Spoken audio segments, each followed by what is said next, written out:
This video sponsored by SPO Digital Marketing.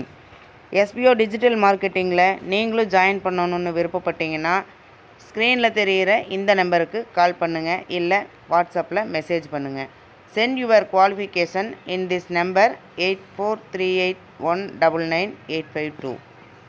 Skip பண்ணாதீங்க, பெரிய தப்பு. தினம் 300 ரூபாய் சம்பாதிக்க அரிய வாய்ப்பு. இன்ஸ்டாகிராம், ஃபேஸ்புக் பயன்படுத்த தெரிந்தால் போதும். Content post and content publishing மூலமா தினம் 300 ரூபாய் சம்பாதிக்கலாம். இந்த வேலை செய்ய 5 நிமிடம் போதும். Work training support, group communication support, all language customer live chat support, முக்கியமா சொந்தமா ஒரு பிசினஸ் ஸ்டார்ட் பண்ற அளவுக்கு உங்களால கற்றுக்கொள்ளவும் முடியும், சம்பாதிக்கவும் முடியும். இந்த வேலை வாய்ப்பு வழங்குவது 5 வருடத்திற்கு மேல ரன் ஆகிட்டு இருக்க நம்ம தமிழ்நாட்டு company school of business organisation private limited. மேலும் விவரங்களுக்கு டிஸ்கிரிப்ஷன்ல கொடுத்திருக்க நம்பருக்கு வாட்ஸ்அப் பண்ணுங்க. Welcome to my channel. இன்றைக்கி என்ன பார்க்க போகிறோம்னா, இன்றைக்கும் ஒரு முக்கியமான விஷயத்தை பற்றி பார்க்க போகிறோம். அதை பற்றி நல்ல தெளிவாக தெரிஞ்சுக்கலாம். என்னென்னு பார்க்கலாம் வாங்க. பாகிஸ்தானை ஆதரித்ததற்காக பெரும் இழப்பை எதிர்கொண்டு வரும் நாடு. பாகிஸ்தானை ஆதரித்ததற்காக துருக்கி மிகப்பெரிய விலையை கொடுத்து வருகிறது.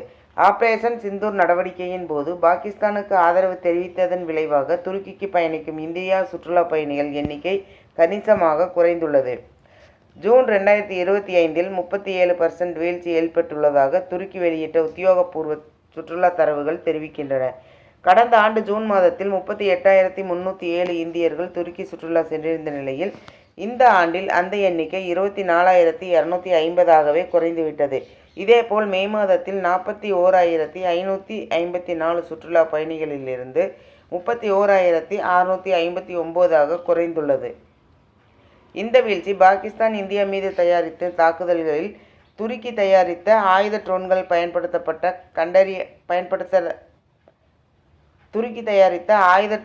கண்டறியப்பட்டதாக இந்த வீழ்ச்சி பாகிஸ்தான் இந்தியா மீது நடத்திய தாக்குதல்களில் துருக்கி தயாரித்த ஆயுத ட்ரோன்கள் பயன்படுத்தப்பட்டதாக கண்டறியப்பட்ட பின்னர் ஏற்பட்டது. இந்த தகவல் இந்திய மக்களில் கடும் எதிர்வினையை ஏற்படுத்தியது. இதையடுத்து MakeMyTrip, EaseMyTrip மற்றும் கிளியர் ட்ரிப் போன்ற பிரபல இந்திய சுற்றுலா தலங்கள் துருக்கிக்கு செல்வதற்கான பயண தொகுப்புகளை விற்பனை செய்ய மறுத்தன. மேலும் துருக்கி இந்திய இராணுவத்தின் லெப்டினன்ட் ஜெனரல் யாசர் கதியோக்களுக்கு உள்ளிட்ட ஏப்ரல் 30ஆம் தேதி பாகிஸ்தான் விமானப்படை தலைமையகத்தை சந்தித்ததையும் இந்திய அரசு சந்தேகமாக கொண்டுள்ளது. துருக்கி, சீனா, அஜர்பைஜான் ஆகியவற்றுடன் இணைந்து ஐக்கிய நாடுகள் மற்றும் OIC மற்ற மன்றங்களில் பாகிஸ்தானுக்கு ஆதரவாக உரையாற்றியது.